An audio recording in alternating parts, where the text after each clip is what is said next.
Hey, it's Dr. Mukalel again, and I'm with two awesome patients of mine who've been treated with ketamine for mental health. So Dian and her husband Dominic. So Dian, why don't you tell me a little bit about how you felt before, mental health-wise, anxiety, depression? What kind of medicines were you on, and how were you feeling? Well, I was on Abilify and Wellbutrin and Xanax and Prozac, all clonazepam. Clonazepam, alprazolam. Yeah. I was on many medications, and I was taking them routinely because that's what I thought I needed. But now I take nothing and feel much better. And we started ketamine on her 3 months ago.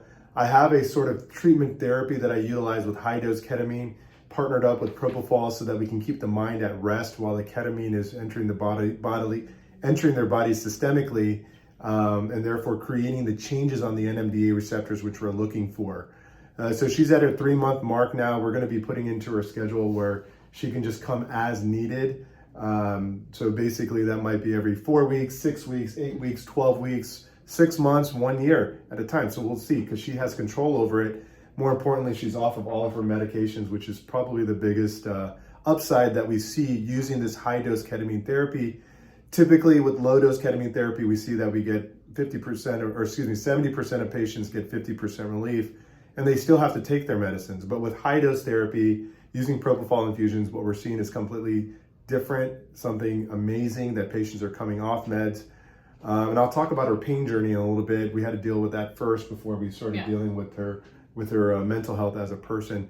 Dominic has been on anxiety medicines, alprazolam, I believe, for probably, I would say, in the neighborhood of 5 years. Mm-hmm. 5 years. So clonazepam and prazolam, and it's been at the highest. It was almost 2 milligrams a day for panic and anxiety.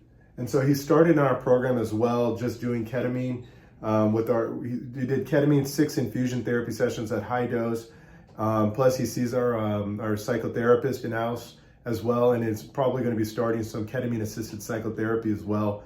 Dominic, he's now down to what, a quarter milligram? Quarter milligram. So I break the half milligrams in half once a day for sleep only, just because it's coming down off of the alprazolam completely is the goal eventually.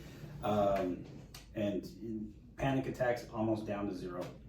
Awesome. And then you told me something very specific, that you felt like things that would normally cause a lot of stress in your life is now just kind of rolling off the shoulders.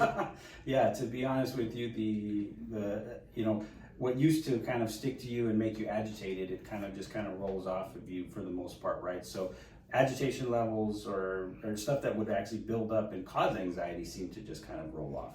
There you go. And Diane, you were saying that you spoke to someone else who knew about ketamine and tried ketamine, but they had a different kind of experience. Can you tell me a little bit about that? Sure. It was actually my flying partner that I was speaking to, and he was telling me that he had tried ketamine and that he had a bad experience because he would hallucinate. He said, "Oh, I don't like it because you have to go through like a tripping stage or something." And I said, "What?" And I go, "No, where I go, they give me propofol and put me to sleep, and I go to sleep, wake up a couple hours, and done." But he didn't like it, and I told him, "No, there's a different way to do it." And he was like, "Really?" And then I gave him your number. So basically what she's getting at is every doctor, every person who provides care has a different way of doing things. That's their right with their training and education. Our training, this is the standard. People are off their medicine, enjoying their lives, living their lives. We don't have to have people here receiving ketamine at various doses and being awake. It's not comfortable for a lot of people, and sometimes it can even bring back repressed memories and thoughts which we don't want. So we usually shut down the mind with propofol while they're letting the ketamine actually do its work and getting them better. So I think the experience has been very positive. My arm is getting really tired from holding this phone. So I'm going to call it quits here, and thank you very much, guys. Thank you. Success. Good luck on your complete success here, and maybe in about a year we can follow up and see how you're doing. Awesome. Sounds great.